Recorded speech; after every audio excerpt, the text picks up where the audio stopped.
The Christmas party shimmered with expensive lights and forced cheer, filling the grand ballroom of a Manhattan hotel with laughter that felt a little too loud.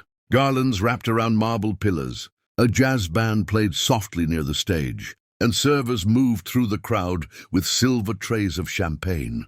Claire Morgan stood near a tall window overlooking Fifth Avenue, the city glowing beneath falling snow. In her hands was a pen, slim and cold, and on the table before her lay the divorce papers that would officially end her marriage. Her fingers trembled as she signed her name. Tears blurred the ink, and she had to pause, drawing a slow breath so her hands would stop shaking. Around her, no one paid much attention. To the guests, this was just another quiet, dignified separation taking place at a company Christmas party.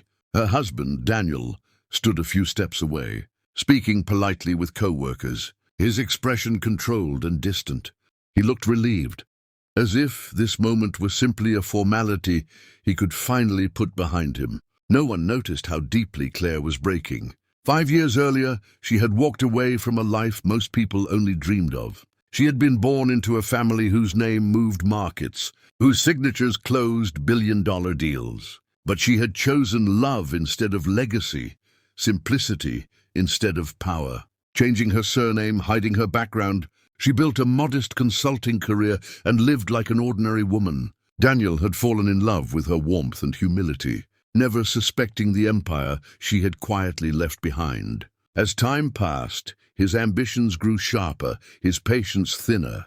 Late nights at the office became normal. Conversations turned shallow. The woman who had once been his anchor became invisible to him. By the time he asked for a divorce, the decision felt inevitable, even if it shattered her.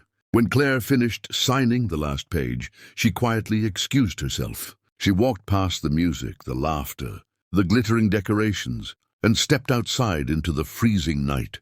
Snowflakes landed on her coat as she finally allowed herself to cry. Her phone vibrated in her pocket, pulling her back from the edge. A single message appeared on the screen.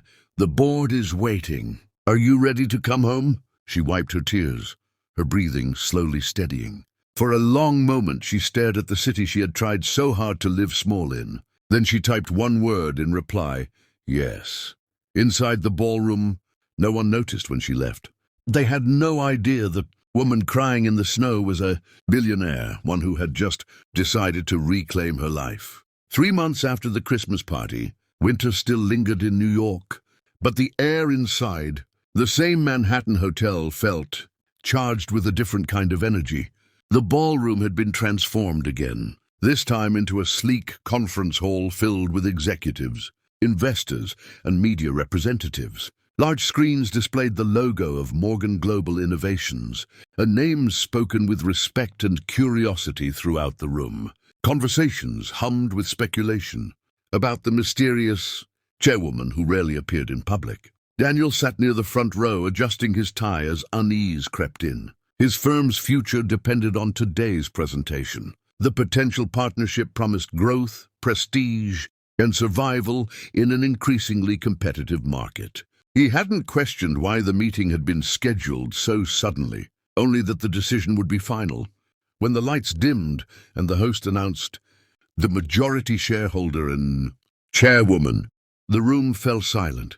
Claire stepped onto the stage with calm confidence, her posture straight, her expression composed. She wore an elegant suit, simple yet powerful, and there was a quiet authority in the way she moved. For a moment, Daniel didn't recognize her. Then their eyes met, and his breath caught. The woman he had left in tears was standing before him, not as a guest, but as the person holding his company's future.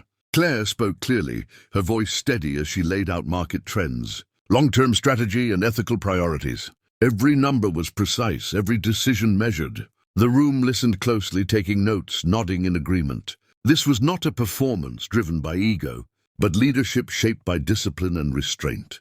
When the presentation ended, the decision was announced. Morgan Global Innovations would not proceed with the acquisition. The reasoning was calm and professional, rooted in values and vision rather than emotion.